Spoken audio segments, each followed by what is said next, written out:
Nothing's worse than sitting down after months or even years in some cases of built-up anticipation. Your fabric is fake. My fabric is You're fake. fake. Tell me how my fake was shot. Oh! Fights that had all the ingredients to be some of the biggest and best ever, but for one reason or another, just didn't deliver. You guys get the idea, so let's go ahead and get straight into it. I'm Jason from MMA On Point. A huge shout out to our Hall of Famers for all they do supporting this channel, and here are the most hyped fights that completely flopped. Hello, ladies and gentlemen. You are about to see something that you have never seen before, the Ultimate Fighting Challenge. So let's go ahead and start with what is perhaps the first true big example of a hype fight that flopped, or just a hype fight in general. In the early days, people didn't know what to expect. In fact, at UFC 1, people actually booed submissions. They just didn't understand the concept of what one even was. What was your strategy going in right now? Could have been anyone? Pro wrestling had them in a scripted manner, but they were far more theatrical, obviously, and most of them didn't do much after long periods of time. The public just hadn't been exposed to what a devastating submission in real life looked like back then. Either way, you get the point. Pretty much everything was blindsiding in the early days, even the most basic aspects. But one, or should I say two things did emerge from it. The sport's first true superstars, Royce Gracie and Ken Shamrock. Of course, Royce won the first fight, but of anyone we saw that night, Ken was the only one who seemed to have any concept of ground techniques. Perhaps the lapel choke just caught him off guard. You know, they didn't really use clothing in Pancrase, and many thought he could make it more competitive the second time around. So after that, you'd think they'd go straight to setting up this rematch, right? Well, in the old days, it was all about tournaments. They didn't set up fights like you see now. I said, number one, it's a tournament. If we bring 8 guys in, and they're from all different martial arts. There was a very hot video game out at the time called Mortal Kombat. I saw right away that this could be a real-life Mortal Kombat. If you weren't in each other's side of the bracket or didn't make it all the way to the final from opposite sides, well, yeah, that was it. The fight wasn't going to happen. And while Ken Shamrock managed to win the King of Pancrase tournament in Japan and Royce was winning more tournaments in the UFC, it massively built up the anticipation for their inevitable rematch even more. The problem was, though, while both were originally scheduled for UFC 2, Shamrock broke his hand and had to withdraw. For UFC 3, they were both again booked, but this time both withdrew for injuries. And for UFC 4, Shamrock was already booked the next day for the inaugural King of Pancrase tournament, which, as I mentioned earlier, he won. So yeah, no way he was going to make it to UFC 4. So basically, the tournament system just wasn't getting them the obvious fight everybody wanted to see, despite trying to make it happen multiple times in the tournaments. Their answer to this, the UFC finally devised a Super Fight Championship belt that broke up their awful luck with trying to make it happen through tournaments and finally just booked the two directly into a fight. So here it was, the most anticipated fight the sport could possibly put together. The King of Pancrase versus the UFC's undefeated and undisputed tournament champion. What happened next, though, was anything but what you would expect.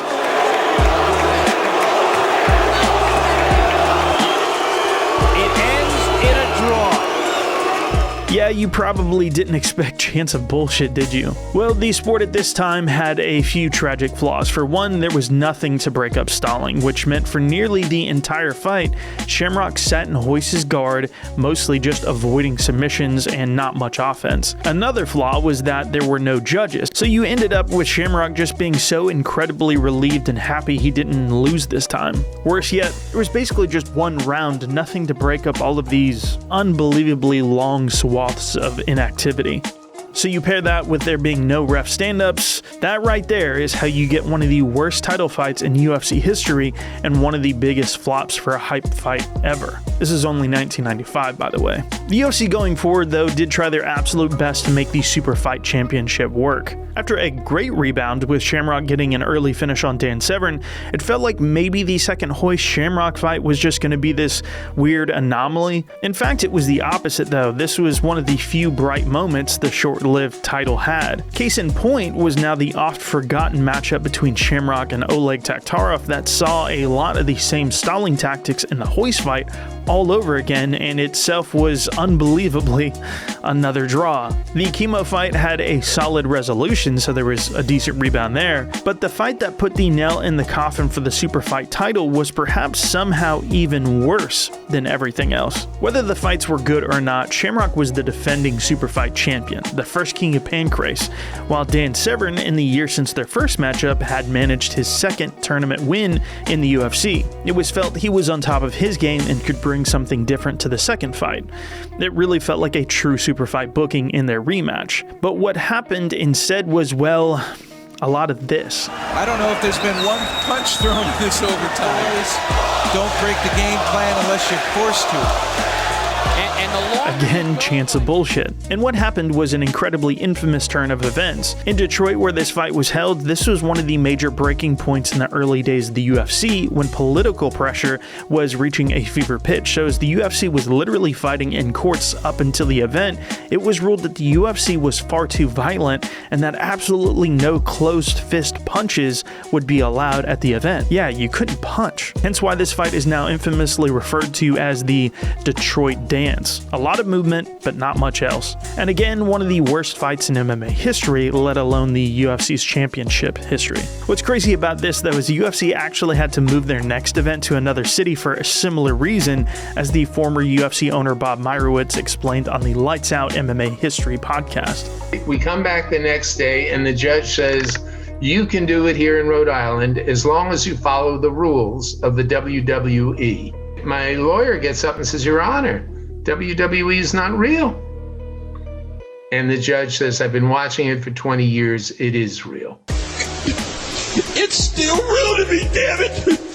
I mean, Wow. Of course, in the 90s, the UFC wasn't the only game in town, and as a matter of fact, just as the UFC was heading into a sharp decline, Pride in Japan was just launching in 1997. And there is no greater example of this than fittingly their first event where Dan Severn was effectively offered a much bigger payday to come fight for them instead of the UFC a week later. And at this point, he had fully recovered from the loss to Mark Coleman for the first UFC title with a 7-fight win streak. So he was in really high demand, meaning Pride in their first MMA event ever threw the big bucks at Severn even though he was already booked the very next week. Pride 1 was on October 11th, 1997, and UFC 15 was less than a week later on October 17th. While Severn intended to do both, he got injured in Pride. So Tank Abbott was the replacement and ended up quitting mid-fight. So yeah, that was pretty bad in its own right as well. So who was this Severn fight against anyway?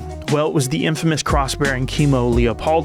At this point, he was still in incredibly high demand as well, as he was on a 5-fight win streak, only having lost to the greats with Royce Gracie and Ken Shamrock. So Pride 1 put on what was a blockbuster fight back in 1997 between the two. Of course, it was underneath a fight the Japanese public was enamored even more with between Rickson Gracie and Takada, which to their credit did deliver, at least in terms of a finish, but you couldn't say the same for this one. Sadly for us, what happened instead was one of the most tentative, striking affairs where neither really fully committed to their strikes. Just a super slow-paced fight with not much to talk about. And after about 30 straight minutes of almost nothing but stagnation, what else to put a stamp on it than being ruled a draw? Probably should have gone to Severn, but they didn't have judges in the first Pride show, so it's a fight you never need to ever watch. To go into a fight with your mission just to make it the distance, why even take the fight? This wasn't the only flop for Severn, though, as he tried to make his return to the UFC main event at UFC 27 in the year 2000. It was this big main event with a legend of the early days, and to his credit, he hadn't lost in about 3 years, but he also wasn't facing the best of competition for the majority of that time, or in some cases, guys definitely not in his weight class. But his return fight was big enough to attract attention from MSNBC, which was incredibly rare for the sport back then, and they followed him into his fight with Pedro Rizzo. 42-year-old Dan Severn's hoping to make a comeback after a 3-year hiatus. You're going to see the classic match of a striker going against a grappler. They documented everything from the backstage preparation, the weigh-in process, all the way to the cage itself. The question remains, Is he still the best after a 3-year absence? Of course, Pedro was on just another level back then in his prime, and after just 2 leg kicks, Severin was already done. Dan's really concerned about it. Oh, not again! And he goes down! Severin goes down. He's not getting up. Win or lose really is not as important as knowing that I went out there and did my best. But Severin wasn't the only flop fight, with bygone legends being overhyped in the early 2000s. I mentioned Tank Abbott earlier. And all hail the Ultimate Fighting Champion, Tank Abbott, everybody. Congratulations on beating so many people up. Yeah, it's been a fun life. And well, famously, when Zuffa purchased the UFC in 2001, they began pulling out all the stops to bring in more attention to the sport. Carmen Electra starred in a $2 million national ad campaign. We have tons of entertainment value, just like the WWF would have. And went deep into the well with old names that were still popular. It wasn't just Tank Abbott, but also Chemo and, of course, Ken Shamrock. While you certainly wouldn't refer to Ken Shamrock's return as a flop, because it brought in the most attention to the sport since the beginning of the Dark Ages, and whether it went well for him or not, it was still an entertaining fight against Tito, even if he was pushing nearly 40. But Tank and Chemo's returns were far more anticlimactic than that. Tank was in particularly pushed way over the top, with big entrances and pyro, backstage vignettes, and dark warehouses. You can be as technical as you want, but you can still be a pussy. Yeah, they were pretty edgy. But let's be real, nothing in the way of substance, losing all 3 of his fights in the UFC in the first round, and quite easily, to be honest. All the pyro in the world couldn't make that work. Chemo, on the other hand, only had just 1 win in his return, and you might be able to guess who it was over. Yeah, it was Tank Abbott. Other promotions were able to get some mileage out of Tank, though, with Elite XC and Kimbo. Even if that wasn't the highest level of competition, it certainly wasn't a flop for Elite XC. It was exactly what people wanted there. Finally, getting away from some of those bygone stars, though, 2004 saw one of the most anticipated rematches in the sport's considerably short history, when Randy Couture and Vitor Belfort were booked to square off in the midst of Couture's shockingly unexpected light heavyweight title reign. I mean, literally one of the most inspiring title runs, only to be outdone by what he did at heavyweight a couple of years later. But yeah, these were the golden years of light heavyweight, when you had Couture, Tito, Chuck, and Vitor as the 4 big stars that ruled the UFC, and lucky for us, they all just so happen to be fighting in the same division. Interim champ Randy Couture ready to take on the man he says would rather be a pretty boy than a title holder, Tito Ortiz. So when Couture and Vitor were finally booked for that rematch, he was the only man in that lineup Couture hadn't beat while champion. And it felt different enough from their first fight with the rapid evolution of the sport that they had a lot of people intrigued on how it might go. It also was happening a weight class down from their first fight. But yeah, what happened instead was one of the most deflating moments in the sport's entire history. Not even 1 minute into the fight, Vitor barely missed a punch on Randy that was so glancing that the glove itself made a slight enough contact to slice the underside of Randy's eye, which the doctors immediately realized would have to stop the fight. They've got to stop the fight. Oh my God! They have stopped the fight. You gotta be kidding me.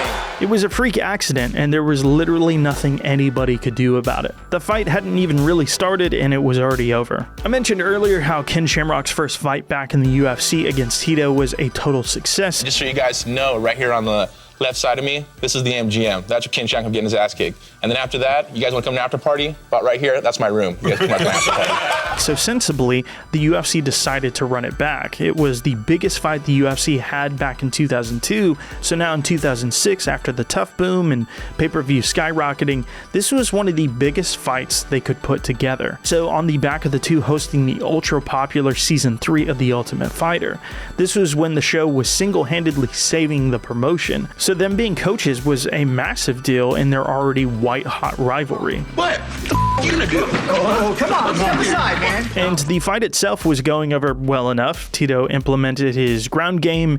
In the middle of a solid flurry of shots on the ground, Herb stepped in and stopped the fight, which the crowd initially cheered, but as Shamrock protested, it quickly turned into boos. I mean, you can literally see Tito's expression change to disappointment here as he realizes the fans just aren't behind what's happening. The crowd got so outraged, and fans at home made it clearly known to the UFC that they were so unhappy that the UFC rebooked it for a third time, this time on regular television with Spike. No pay-per-view price tag. That's just how big of a flop this fight turned out to be. The tough breaks didn't end here in 2006, though, when the next month after we just saw that, well, we got the rematch of the fight that saved the UFC, and when people say that, it's not an exaggeration. While the first season of Tough went well enough, no more playing stupid. You know what asparagus is. I do know what asparagus is. The finale is where it all counted. I mean, it's a bit hard to imagine now, but the ratings shot through the roof on the finale during Griffin and Bonner's fight. The idea is that people were calling each other mid-fight. I don't really know how that works. People were at home and they were calling each other on the phone. They go, dude, you gotta watch this. And the number just starts to grow and grow and grow and grow. I've never done that in my life, and I don't remember people doing it back in the day, but the ratings grew. And it truly made the show's finale feel spectacular. So of course, the UFC would have been out of their minds if they didn't rebook this one. And the rematch was, well, fine. Just kind of okay. Watching it back for this video, it certainly wasn't a horrible fight or anything like that, but the mythical proportions that the first fight was elevated to was nearly impossible to match. Come on! It's the classic cliche of catching lightning in a bottle, and as we know, lightning pretty much never strikes twice, so good luck there. Oh yeah, you know how I mentioned Pride earlier? They were pretty big when the UFC was down, and ironically, just as the UFC was coming back up and bigger than ever, Pride found themselves in trouble. So that meant as they were closing their doors, or as I suppose the UFC was closing them, nearly all of their stars began migrating over to the UFC, two of which were Rampage Jackson and Dan Henderson. Rampage left just before the fall, but that played right into the UFC's hand either way, since Jackson basically had nowhere else to go, and the guy who lit Pride on fire by capturing two of their belts at the same time, Dan Henderson, was making his return to the UFC now and would unify his belts with the UFC's at both middleweight and light heavyweight. 205 pounds was his first stop for the title unification train, and Rampage had just taken the belt from Chuck Liddell. So this sounds amazing, right? Two of the most prolific KO artists in their prime in MMA history from two of the most prolific organizations. My object is to go out into a fight and whoop folks' ass. That's the only thing I know I'm gonna do. I'm gonna try to whoop their ass. Either whoop their ass or get my ass whooped. And I'm too old for ass whooping. And what happened was pretty much the exact opposite of that. While there were fleeting moments on the feet, most of it was just either man trying to nullify their opponent with grappling. Of course, both were wrestlers, so they just went that way, and instead there wasn't really much happening. By the second round, the crowd was openly booing. Basically, people thought they were going to get a wild stand-up fight, and instead what they got was a mostly grapple-heavy position battling kind of fight. It felt like a pretty safe fight for most all of it. For this next one, though, we got to head over to Japan. This is back in 2008 when Dream was still a relatively healthy organization and was able to get big names to fight for him. Case in point, Mirko Cro Cop and Alistair Overeem. This was the early days of his Overeem era, so he wasn't quite as big as he would get, but he just won the Strikeforce heavyweight title, and only a couple months after this fight, he'd stunningly KO Badr Hari.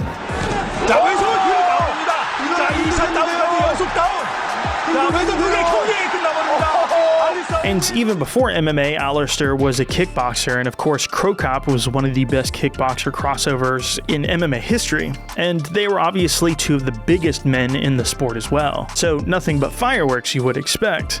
And the fight itself was going fine. Alistair was wisely exploiting some of the ground holes in Cro Cop's game and even opening him up. That was until the fight got back to the feet and they entered the clinch. Overeem with that knee, and that might have been low. Yeah, this was pretty rough already, but after a couple minutes, Cro Cop was ready to go. Of course, though, the fight ended up in the exact same clinch position and immediately the same result. Knees continue from Overeem. We're getting the groin there. Yeah, Mirko's not a very vocal man, but listen to that.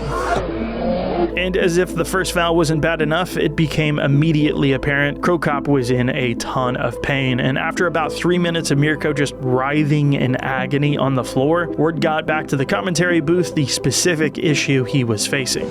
We just got informed here by Mirko Cro Cop's corner that his right testicle is inside. Holy shit. I gotta be honest, I didn't even think that was possible. It went back inside him? At least Fedor got a good reaction to it all, cage side. But yeah, after about 5 minutes, they finally just announced the fight was over. It was a no contest. What a shame for a clash between two of the heavyweight greats, and one we never got to see run back. But if you want to talk about flop fights where they were way over the top in terms of hype, few are more infamous of that than Kimbo Slice when he made it over to the UFC. What's up, Kimbo? And they attempted to set up the perfect matchup for him on paper with Houston Alexander. Two dudes that just like to throw down and go straight for the KO. No ground game required. But almost immediately, something was up. We're 3 minutes into this fight. Kimbo hasn't thrown anything. Houston is that's not effective movement either. He's just circling around him like a merry-go-round. And that was pretty much all that we saw. Even going into the second round, crazily enough, Kimbo actually took Houston down a few times and did have some success, but it just wasn't enough to make up for the inactivity. It was also not where you wanted to see those two guys fight. You know they're not that skilled there. And to make matters worse, by the third, both guys were somehow gassed, even though not very much had happened. It was just one of those classic cases of both guys respecting each other's power too much and completely falling short of expectations. Of course, this wasn't the only fight that Kimbo had that went like this. Fans were really unhappy with the Seth Petruzzelli fight for some reason. 13 seconds when Kimbo Slice got knocked the fuck out. So Elite XC, shut your doors, lock them, shut down. You're not a real organization. You know that was a setup. That looked like a setup. I'm not trying to make no excuse for him, but that looked like a straight up setup, man. But he went down too fucking quick, man. Look at that video. He went down too quick, man. I feel ashamed that the MMA would stage a fucking fight like this. Which sent the organization into a tailspin after Petruzzelli was allegedly paid off to only fight on the feet. That's fucking illegal. And of course, the Dada 5000 fight ended up being legitimately one of the worst fights ever. All the respect in the world to Kimbo either way. Guy was a legend, but these were massive flops. Let's talk about let's acknowledge what happened. Worst fight ever, maybe. Potentially the worst fight ever. It's certainly maybe one of the worst fights. It's in the conversation. It's the worst fight that's ever aired on a major network. And speaking of infamy, there's probably no fight that is more legendarily strange than that of Anderson Silva versus Damian Maia. And I get this video is all about hype fights that flopped, which I don't think the Maia fight was, at least in terms of a pure matchup, but there are some key elements to this one that I think need to be mentioned. The reason this fight was so hyped was everything else. Abu Dhabi became incredibly well known for its Fight Island days during the Pandy, but this was the UFC's first trip there, and it was a massive deal. For one, because they had just purchased part of the UFC, so it was massive for the UFC in this new partnership. But guys, they built a whole arena just for this one event. No, I literally mean just for this one time. In 20 days, we will have built an arena for roughly 11,000 plus people. And they tore the whole thing down afterwards. Just being able to put something like this together in literally 20 days and then take it down in probably 3.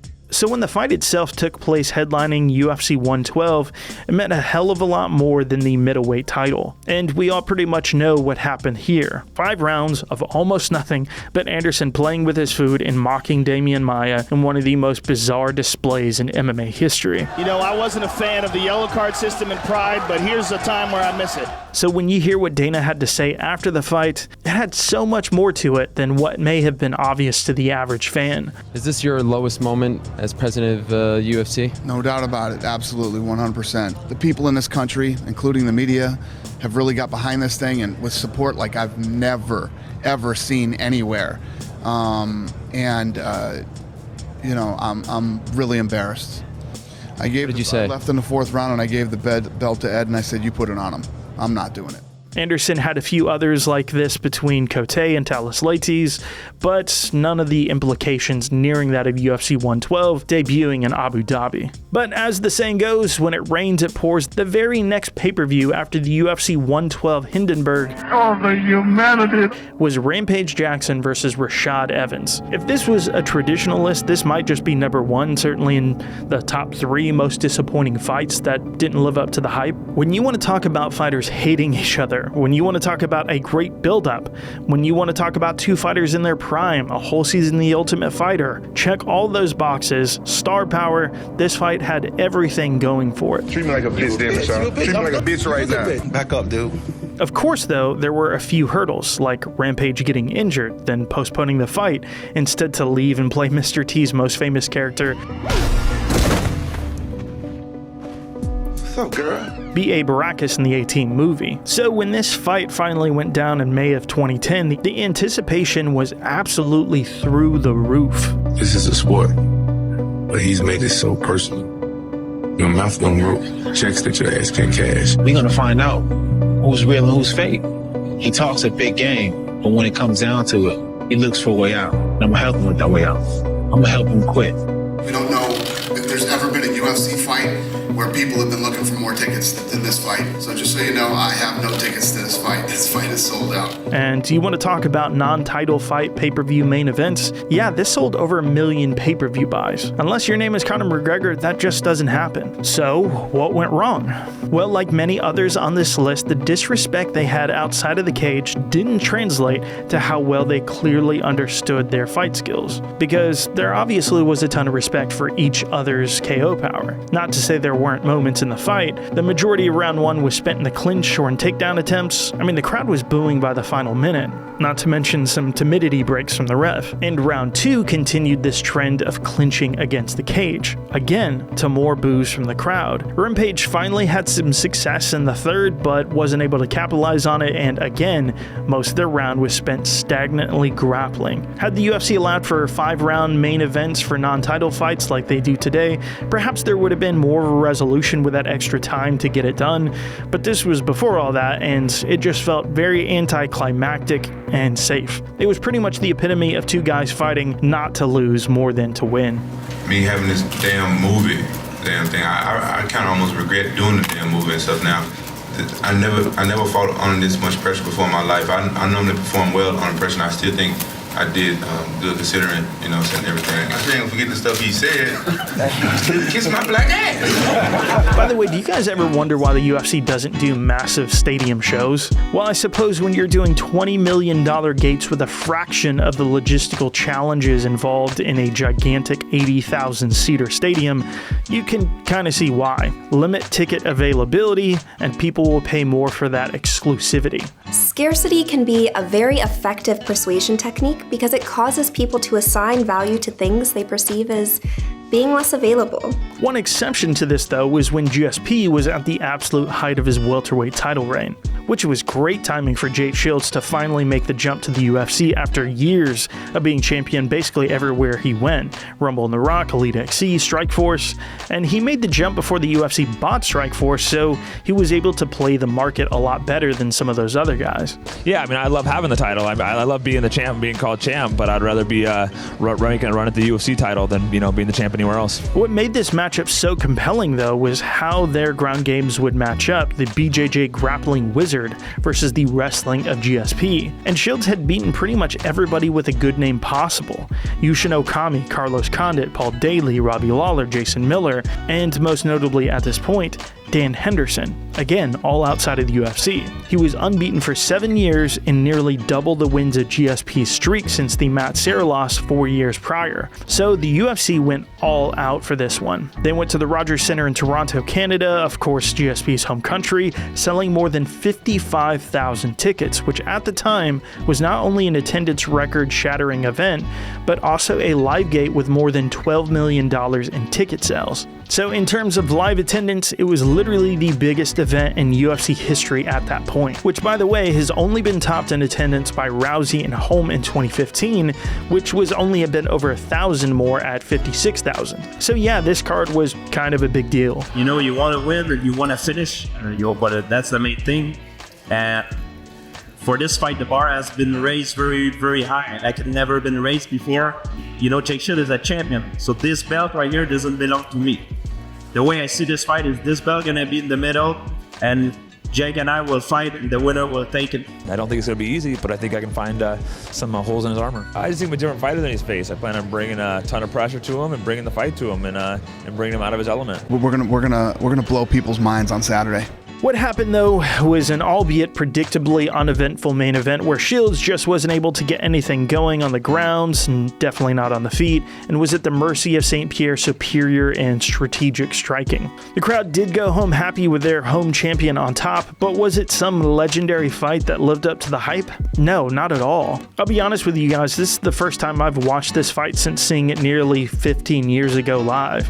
It's just not the kind of fight you ever need to see again. Oh, and the infamous eye pokes of Jake Shields that were pretty much his best moments, so it wasn't exactly a competitive fight either. Yeah, listen, when you're at the level he's at, you're going to continue to fight the best guys in the world, and, you know, George St. Pierre keeps winning.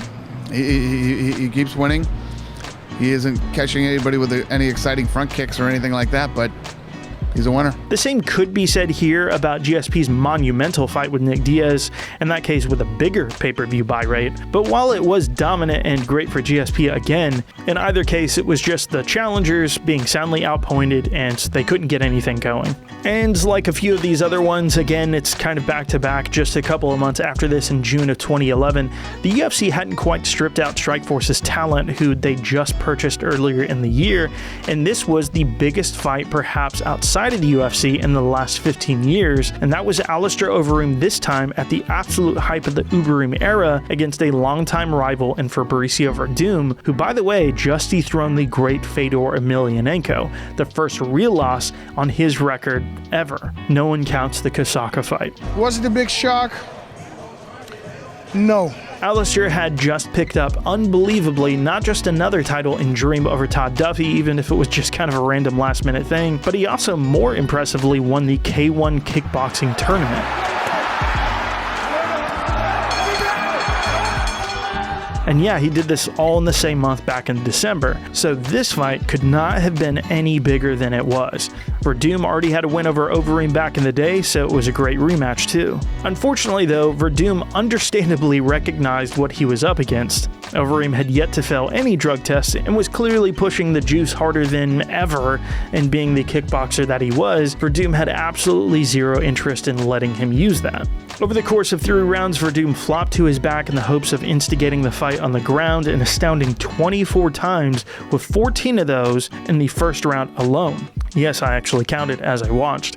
Each one naturally more labored than the last, and by the end of the third, the crowd was literally chanting to stand them up. The crowd fans start to chant, stand them up. It was about as disappointing a fight I've ever seen and remember watching live back in the day, and like many on this list, it's remembered for all the wrong reasons.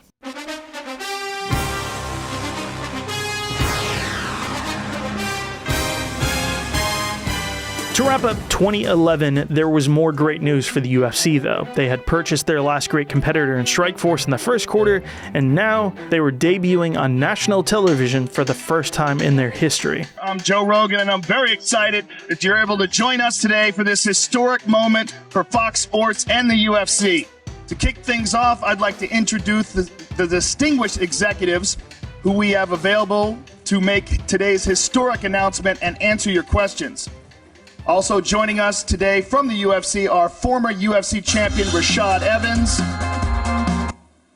UFC Hall of Famer Chuck Liddell, UFC lightweight champion Frankie Edgar, and UFC welterweight champion George St. Pierre. To say this was a big deal is an understatement. 10 years ago, they were barely even allowed on pay-per-view in the midst of the dark ages, and now they're on Fox in prime time, one of the 4 major networks in America. And they had their 2 best heavyweights on top of that, perhaps ever, with Cain Velasquez as the defending champ against Junior Dos Santos in their first fight of their epic rivalry. And unlike many on this list, the fight actually had a pretty definitive finish, with JDS TKOing Cain Velasquez in the first round. So why is this regarded as a fight that flopped? Well, the devil is in the details on this one. For some incredibly strange reason, Fox insisted that all the other fights on this card were not worth airing. Literally every fight except for the main event aired exclusively on Facebook. And those fights were amazing, by the way. Benson Henderson versus Clay Guida, Dustin Poirier subbing Pablo Garza. So what did we instead see on the UFC's national television debut on Fox? Bizarrely,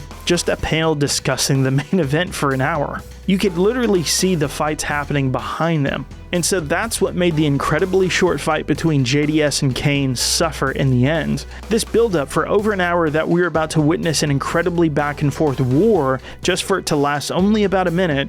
I mean, credit to JDS for the win, it just wasn't what people were expecting. And the issue here is entirely with the Fox team that made this call and wasted the opportunity. And it probably also didn't help that the rumors of Cain Velasquez being injured were substantiated with video evidence that Cain tore his ACL, but refused to pull out of the fight amidst all that pressure. Side note, Joe Rogan wasn't too happy about the broadcast either. It wasn't the best result in terms of getting the most viewers to watch. You know, if there was some crazy 4-round war where eventually one man, overcame the other one and he had to come through adversity to get there. So it felt a little different in that there was a few more people there, and when we're on the stage of the weigh-ins, I'm used to introducing the people that I know, and there's all these extra suits and all these extra people, and it's a little weird, a little different. Fox actually paid me less money. Yeah, I thought the UFC paid you. No, it's a Fox event. It's a Fox event. They got in my ear, like the very first events for Fox, they were like telling me what to do.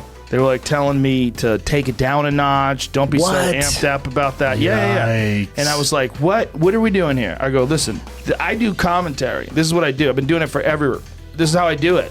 But don't try to get me to become some sports guy. I'm not interested in that at all. This is a personal choice by one or two, whoever the fuck the people were, that were producers or executives. I don't agree with them, and I'm not doing it that way. But of all the fights on here, I think I was more surprised by this one than any other. If Carlos Condit was never one of your favorite fighters, Do you even know what you just said? That just doesn't compute. He was an amazing fighter. Everybody loved Carlos Condit back in the day. The dude's style was just excitement from bell to bell, and at the time, he was very much at the top of the heap. And the cult of Nick Diaz had already been running for nearly a decade by this point, and obviously still is running to this day. Not to mention, this was just coming off of his incredible run in Strikeforce as their welterweight champion, who was invading the UFC to get a crack at George St. Pierre. Where you at, George? Their first fight booking didn't work out, as BJ Penn ended up being the fight that he took. There's a whole story behind that, I won't get into it. Nick passed that with flying colors, and because of GSP's ACL tear, Condit versus Diaz was the perfect interim fight to make in the meantime. Much better than the kind of interim title fights we've seen in recent years, I'll say that. But yeah, two blood and guts styles meant a surefire battle of wills and an all-out war, right? Well, in keeping with the list, that's not exactly what we got. But this time, not because the strikers nullified themselves on the grounds or anything like that, but instead this time it was a methodical and elusive game plan on the part of Condit. Ironically, the man you know as the natural-born killer. He chose not to come forward and clash with Diaz, but instead circle out and stay on the outside, landing shots here or there. And he won. It was pretty much the complete opposite of what everybody thought they would see. And as a result, this is one fans have debated over the years on what the scoring criteria should have favored. The coming forward pressure of Diaz that was relentless as ever, or the solid points scored throughout by Condit. But no matter your opinion, even if you thought Condit deserved the win, it was not the incredible battle it was expected to be. I won the fight. I landed a lot of effective strikes. I stuck to my game plan. I did what I went in there to do. I threw a spinning back fist or something. He told me, so we're throwing spinning shit now. and I kind of just, I had to crack a smile at that one. Just told him, yep. Yes, I am. But when you think of bitter rivalries, few come to mind that surpass this. As former teammates broken up essentially by their goal for the exact same prize, this one became personal before most even knew it truly began. Post-fight at UFC 128 where John Jones just defeated Shogun Rua. Rashad, you were just in the cage. What do you think you're going to do? Will you train with Jackson's or stay at Grudge? Do you know? Done with Jackson's. You're done? How come? I'm done. Of course, I'm talking about Jon Jones versus Rashad Evans. From the moment Jon accepted his fight with Shogun, where he first won the light heavyweight title, Evans was pretty much done, not just with Jones, but their entire team and coaching staff. You know, they chose him over me. And I was like, Camp. Yeah, I'm like, you rat you motherfucker. When the whole thing happened, I just couldn't go back because I'm just like, you know, I felt like everybody was fake. If Greg and Wink was like that, I'm like, damn. And because of Evans' knee injury, which pretty much allowed Jones to swoop in and get a title shot before Rashad, and not to mention another injury from Jones, well, that all meant we had to wait more than a year for the culmination of this rivalry to take place. Way more to me than what you think about me, or you can call it arrogance. Listen, and I know that my message is helping other kids in my hometown, kids everywhere. I get messages on Twitter every day about being an inspiration. Your fabric is fake. My fabric is fake. Tell me how my fake, Rashad. I'm not gonna get into that right here. But you know, I know. You can sit up here. Sit up here and put on the holy, Jon, I'm this, and I believe in this and that. But I see you in life. I think Jon is fake, and Jon is fake just by even sitting here and saying that he's not. This is not gonna be personal. Of course, this is personal. No, you don't need to be perfect, but at least you can do this. Be who you say you are. So with all these words between them, and by the way, Jones just running through and finishing everyone, Evans also looking at the top of this game, we thought this would translate into an amazing fight back then. And yeah, much like the others on this list, it was just kind of fine. It was mostly Jones safely controlling the fight on the feet, and by the 4th and the 5th, you could just tell this was going to safely ride out to an unopposed decision win for Jones. Nowhere near matching the hype levels the two had coming in, and people expected a lot more. This next one, though, in hindsight, is kind of wild that we ever placed any hype on this one. Of course, I'm talking about Jones versus Sonnen. Chael, being the talker he is, particularly did a good job of hyping this fight when it didn't even seem to be in the realm of possibility. For one, he was a middleweight and hadn't fought at light heavyweight in the UFC since 2006. Yet he was somehow fighting Jones, skipping the entire weight class 7 years later in 2013. And by the way, he was just 1-2 with the promotion in that weight class, so it wasn't exactly a good run back in the day either. But because he did such a great job after Jones following the cancellation of UFC 151 when he tried to step in for his buddy Dan Henderson on short notice and Jones turned it down, well, Chael took advantage of that. You know, I got a call yesterday, I would say about 5 p.m. from Dana White. You know, I just don't know why he won't fight me next Saturday. What else does he have to do? Is there like a wine tasting at the local racetrack or something I haven't heard about? I don't know. Maybe Dana didn't make it clear enough that he was willing to fly Jones out. Maybe Jon thought he had to drive. This was his big opportunity to get me on 8 days' notice. This was his big opportunity to slip one past the greatest icon this sport has ever seen, and he missed it. He missed it like a chump. You know, all these guys act like they need all this time and they need to consult all of these people. I don't understand it. You're a grown man. Do you want to fight or not? We would never count on Jon Jones for anything. But we can always count on Chael Sonnen. And before we knew it, Dan Henderson was pretty much entirely boxed out of the discussion, and Jones was now booked against Chael, not just for a fight, but they gave the rivalry a whole season of The Ultimate Fighter to hype it up. You know, I think Chael definitely has a good chance to beat Jon Jones with his style, but no, he doesn't deserve the fight. Strangely, Chael barely talked trash all that time on the show. The question isn't whether I can bowl, the question is whether can Coach Jones bowl. But I'm not going to put Jon down. You know, I thought he was a bratty little jerk, and I was wrong. Turns out he's a good guy. Which we probably should have seen as some sort of writing on the wall in retrospect. And what took place was perhaps the easiest light heavyweight title fight in Jones's entire run at 205. No, it definitely was. It was a decent finish for Jones, I guess, but it felt way too much like a squash match, not at all the Sonnen people paid to see against Silva, for instance. And to make matters even a bit more crazy, Jones broke his toe in that first round, and had he made it to the end of the first, it was entirely possible a doctor could have stopped the fight in favor of Sonnen if they deemed Jones was unable to continue. I'm terrible. I lost to two guys, one much younger. But what are you going to do, put me with Wanderlei Silva? I don't know who else I'm supposed to beat around here. It's tough. Look, I've had a lot of fights and they haven't all gone my way, but I've only been beat up twice, and that was number 2. Skipping forward to January of 2015, it was suddenly announced that we got one of the best possible dream fights on paper. Nick Diaz was going up in weight to fight none other than Anderson Silva. This was the first fight back since Anderson's freak leg break injury, which took about a year to recover from, but either way, it was when he was still firmly at the top of the division, and Nick Diaz, well, we hadn't seen him in about 2 years following the loss and semi-retirement after fighting GSP. It felt like this one was plucked straight out of a dream fight playbook when it was announced, something you never expected but couldn't be more excited about. And again, it's another fight that was so big that it main evented a pay-per-view without a title. Best there is, so we're here to fight the best there is. Just want to thank everybody for standing by me. Everybody back at home, Stockton 209. And this one is just a strange one because of all the memes that came out of it, mainly due to the taunts of Nick. But man, neither really got after it in this fight. Maybe because Nick was semi-retired and, Silva was super injured. Maybe they were just both off that night. Oh yeah, and this was a 5-rounder, so they had plenty of time to get after it.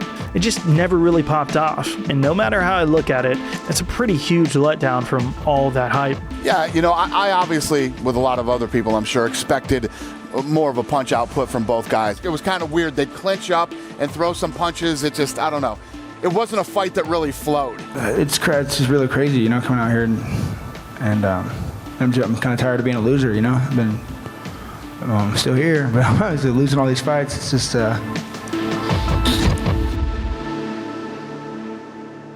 It kind of bums me out when I see the comments of people like, damn, he's small, look at it, and I always want to, and I've written comments, I'm like, I think he knows how tall he is. Yeah, well, story of my life.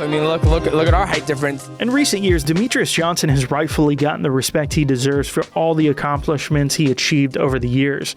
Unfortunately, during his entire time as UFC champion, though, it was just never the case that he got that respect, even as he was breaking records right and left, and it didn't help that the fights were becoming so incredibly lopsided. It just felt like no matter who went in there, they were just going to slowly get picked apart and DJ would win. Have you been surprised and with ratings with the flyweight division with Demetrius was such a a great champion? Yeah, you would think so. You would think so. But it never happened. They never pulled ratings. They never pulled pay-per-views. It wasn't, We're straight up. I was like, dude, if you don't want to watch me, that's your fucking bad. I was like, go watch soap opera or go watch WWE. But if you want to watch the purest of mixed martial arts and two great athletes mixing it up, you need to tune in. Did the booze bother you at all? The fans are fans. They're just fucking idiots. Thankfully, that perception has changed in recent years, but there was one fighter early on who gave DJ a run for his money, and that was John Dodson. Not to mention, he finished TJ Dillashaw in the tough finale of their season. That was at 135, by the way, and the guy was just super powerful at 125, and it created lots of problems for DJ when no one else could in their first fight. In fact, he dropped DJ several times, but he just couldn't put it together over the course of 5 rounds. So after 4 more title defenses for Demetrius and more than 2 years of utter one-sided dominance, the fans were ready for this rematch, and Dodson knew it. He even went as far as to claim he was the savior of the 125-pound division. I guess I can step up and say that I am the savior of the flyweight division, and everybody wants to have a hope for it would be me. How many times have you watched that first fight? I watch it pretty much every single day. I think he's been ducking me the whole time, but I want to make sure I do something that no one's ever done besides Dominic Cruz. I'm going to demoralize Demetrius Johnson, then knock him out. I just see him as trying to be a mental midget, trying to boost himself up and try to ruffle my feathers, I guess you may say. I want to be a champion. I don't come in here to try to be second place. The only thing that's different between me and Demetrius Johnson is that I actually have knockout power.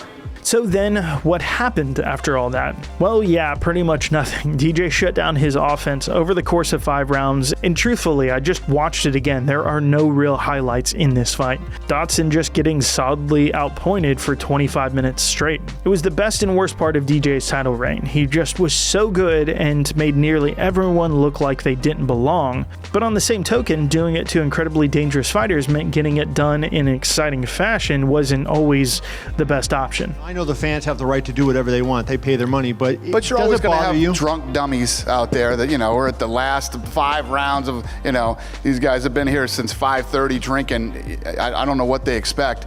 but he looked unbelievable tonight. Anybody who knows anything about the sport, Dodson was the guy to fight. This was the fight. At the time of writing this video, we are just coming off of UFC 300, which was a great card on paper and turned out to be even better in reality. The obvious thing it was missing, though, if anything, was off-the-chart star power. Well, UFC 200 had that in spades with the shock return of Brock Lesnar. It was originally supposed to be headlined by Jon Jones and Cormier in their insane rivalry.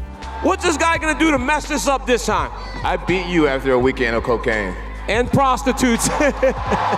But Jones tested positive for PEDs and got kicked off the card suddenly. To be fair though, we did get a hugely relieving consolation prize, another dream fight involving Anderson Silva, this time moving up to light heavyweight to fight Daniel Cormier on just 2 days' notice. Wow. But this was during the days when Daniel Cormier was struggling to find his footing with the fan base. In truth, he was seen as just a paper champion by many as Jones's legal and PED troubles got in the way. Well, you know, competitively, I respect what he's done. You guys ready to see DC get his ass whooped again? Oh, yeah. So when he went for his wrestling heavy style, smothering game plan against one of the most dangerous and beloved strikers this sport has ever seen, the live crowd was anything but sympathetic.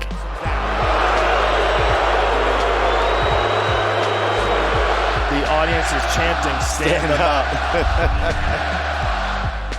And this being UFC 200, a card that surprisingly turned out a ton of disappointing decisions, it was just a mixture of all the wrong circumstances. So boos all around for about 15 minutes. It's almost like he won and you lost in terms of with the crowd. I would say to you, you go and stand in front of Anderson Silva for 15 minutes if you have the ability to take him down. I fought to the best of my ability, you know, and he did a good job of staying in there. But I gotta wrestle. That's what I do. I wrestle. Speaking of a card that had a big pro wrestler on it, man, I really hesitated to even put this one on here because, yeah, we're talking about CM Punk for this one. Hey, UFC fans, this is CM Punk, and I will see you in the octagon. Going from WWE fighting to wrestling to now mixed martial arts. Yeah. Why the change? Why not? I don't think you should just let some millionaire WWE guy just come on over and play a little game, like have fun with his career. I'm over here busting my ass and fighting for 10 years. As far as I'm concerned, him, the whole situation. You know, and this guy, he gets in there because of, you know, some bullshit they did. You know, WWE ain't real. You know, so but if they want to do that, I say bring them all over. Let's whoop every one of them. Is it a bad time now to say this is all just a big rib? Thank you. Good night. While I don't think a ton of hardcores expected much, if anything, out of his debut, the fan base Punk brought over from his pro wrestling career is undeniable. As a headliner, Stipe was bringing in around 300,000 pay-per-view buys per fight at that point, and with this card, estimates showed that it might have sold even as much as double that. So yeah, the effect of CM Punk's sales on the card were immediately felt.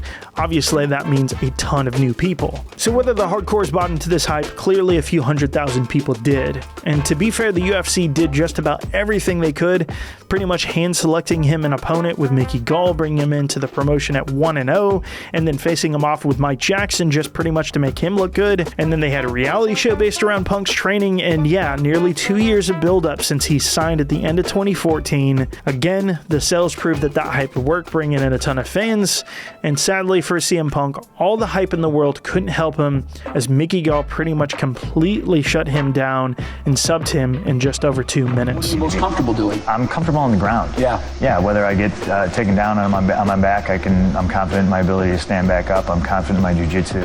Of course, they tried to do one more fight against the opponent they tried to hype Mickey Gall with. Yeah, Mike Jackson also dominated him. It was somehow even worse because it was just a prolonged beating this time. Yeah, you know, the thing was, CM Punk would come to the fights, and he was such a huge fan, and he wanted to try this. I gave the guy a shot, you know? Do you regret it, or? No, he's a nice guy. I regret putting Michael Jackson in there. I will not call him Mike Jackson, okay? He's Michael Jackson. Moving on though, the UFC's return after nearly 20 years to New York was spectacular, specifically for the first 2 pay-per-views held at MSG, which was UFC 205 McGregor versus Alvarez and UFC 217 Bisping versus St. Pierre after nearly 4 years off. And despite these monumentally big headliners, there were incredible fights that still poked through on both cards. And one such fight was the co-main event for UFC 205. But many have forgotten due to the fact that the second fight was so bad. That first fight was fight of the night on that UFC 205 card, and it's one of the fights that was so good you didn't even care it was a draw. It was just a perfect representation of both guys' skill sets and maybe even a bit of unexpected well-roundedness, especially on the part of Thompson. But perhaps the second fight was a victim of its own success. It was like both guys remembered those vicious shots they each took, and they wanted to avoid all of that in the rematch.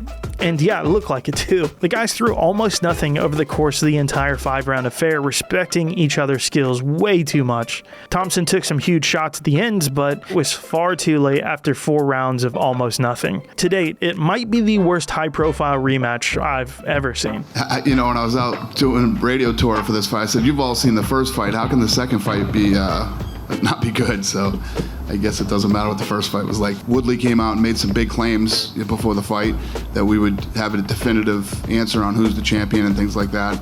You can't be upset if people or whatever now after that second fight. I mean, come on. And man, you can't talk about fights primarily based around striking. That was a huge letdown without mentioning a fight that took place only a year after Woodley versus Thompson 2, and that is Derek Lewis versus Francis Ngannou. At this point, Ngannou was just coming off the loss to Miocic, which we know is the reason this fight didn't really deliver. You expected these guys to be as scary as they are, throw down wildly like they were known to be. But dude, all I can say is thank God it was only 3 rounds. 3 rounds of pretty much nothing. Francis Ngannou has landed 9 total strikes. What the hell? That's one of the worst heavyweight fights I've ever seen in my life, if not the worst. No, I'm going to say the worst. What was worse? Name a worse heavyweight fight. The MMA gods were laughing in the heavens somewhere during this one. How dare you expect anything good? Thoughts on Francis Ngannou? I mean, he had so much momentum behind him going into the Stipe fight. I think his ego ran away with him big time. I can tell you that his ego absolutely did run away with him. A very similar example to this was another set of strikers in Bellator that involved a recent signee to the UFC, Michael Venom Page, versus his arch rival, Paul Daly. You have to fight me, mate. You have to fight me. Know that. You have to fight me. I promise you, I'm spinning your jaw. You want to talk about a fight that was teased for years and years between 2 dudes that absolutely hated each other. Look no further than this one. I wouldn't spit on him if he's on fire. Michael will lose this fight. That's all we need to know. He's gonna lose. The reason why this fight hasn't happened, years before is because he's a little bitch.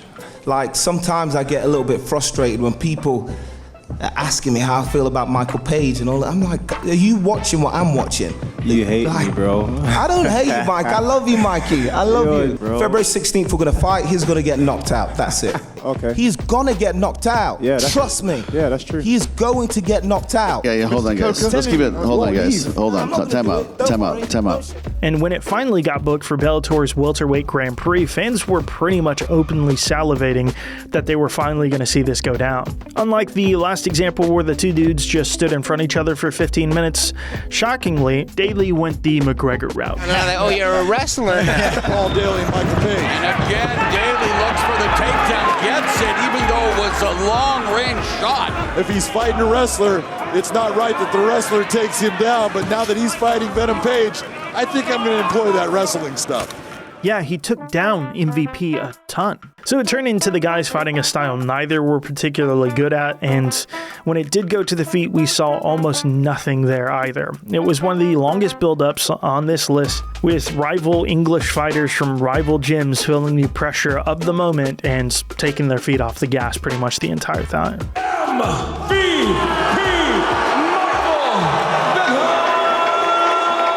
But a few moments ago, I was talking about those New York cards at MSG and how they had a legacy of delivering. 2019 saw the return at UFC 244. This time it was Nate Diaz finally coming back after 3 years off and hot off his return fighting against Anthony Pettis, while Masvidal experienced the most explosive growth perhaps of any fighter we've ever seen in this sport. Some criticism, people say the punches weren't really necessary. Maybe they were super necessary.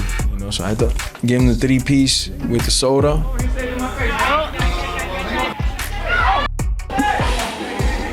Talk to me about this guy right here. Oh my gosh, man. I am baptizing people with these hands. I know my man's a gangster, but he ain't no West Coast gangster. So this card was about as hyped as you could get with two superstars at the time, and the fight was definitely delivering over the course of 3 rounds. It was a bit one-sided, but in a very exciting fashion that absolutely was living up to the BMF title that was up for the grabs for the first time here. That was when, going into the 4th, the ringside doc suddenly shut the fight down, believing Nate Diaz's eye was too damaged. The doctor's waving it off. No way! What? Wow. No way! It's one of the biggest overreactions from a ringside physician I've ever seen. And anyways, you sneeze on me, I bleed. You know what I'm saying? Blood don't hurt, just in case nobody knows. The doctor played me. He's like, oh man, I don't know. I'm like, no, I'm good. Well, he asked me, you good? You can see? I'm like, yeah, cool. And then he goes back to the other guy and he's like, fight top. I'm like, what the fuck? I don't believe I've ever seen so many people disappointed in my entire life. Actually, this might be the biggest flop fight in this entire video. This next one, as disappointing as it was though, let's be honest, it's kind of funny looking back.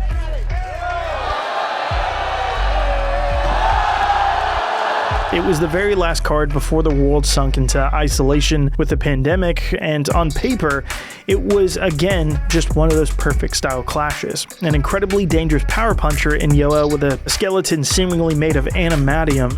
They brought him to Australia and he had a fractured orbital, and they brought him to the doctor. So he gets examined, and then the doctor calls the UFC, goes, "Where did you get this guy?" And he goes, "Oh yeah, he's amazing, right?" And they go, No, you don't understand. He goes, "I've been a doctor for 50 years. I've never seen someone like him." He said the tendons in his eyes are 3 times larger than a normal person's. There's a picture of Costa kicking him in the head that I put on Instagram where it looks like his soul is leaving his body. Like his eyes are rolling back in his head. That shin is wrapping around his head. His whole head is distorted. I think it's the traps. He didn't flinch. Man, what in the fuck, dude? That distorted. That sent his face into the fucking black hole of another universe. He truly is the most dense guy I've ever worked out with. That's what Luke Rockhold said. He was like he was made out of metal. Bro, it's not a fucking lie, bro. And the sniper coming off of 2 absolutely phenomenal performances over Kelvin Gastelum for the interim title before finishing Robert Whittaker to win the undisputed title. And yeah, it wasn't really that funny at the time. We were all just kind of like, what the fuck? But for huge swaths of the entire fight, Yoel just kind of stood there while covering his face, especially the first round. Look at Yoel. Look at Yoel, man. I'm telling you, like, what's he doing? Man, it puzzled the shit out of Izzy. He had no idea what to make of it, and because he cracked Izzy a couple good times in that fight, Adesanya was almost entirely backing off, minus a few leg kicks here and there. To make matters worse, and the awful task of following up one of the greatest title fights we've ever seen was Zhang Weili and Joanna Jędrzejczyk. So this was not just a hype fell, but truly one of the strangest ones. Only Yoel could make such a boring fight so humorous, especially when you're looking back at it. Listen, guys, the fight sucked. I feel like Yoel Romero, he literally went out and stood in the middle of when the bell rang in the first round, just stood there with his hands up. Now, hindsight is 20/20. Probably shouldn't have done that fight. We should have waited for Costa. And later that same year, we got to see the aftermath of all that hype of Masvidal, Diaz, and the incredible year he was coming off of in 2019. The BMF fight had been a disappointment, but what Masvidal did definitely was impressive. It wasn't his fault the fight got stopped the way it did, and his hype train actually grew. So when Fight Island was in full swing, the whole world pretty much had no other sports to watch because of COVID, obviously, and the main event lost Gilbert Melendez due to getting sick from COVID. So Masvidal, at the absolute zenith of his popularity, pretty much broke the internet when it was announced he'd be swooping in only on about a week's notice to save the main event. Just got in, I think it was about 20 hours of flight. I went from Miami to Vegas, Vegas to Maine, Maine to Italy, Italy to Dubai.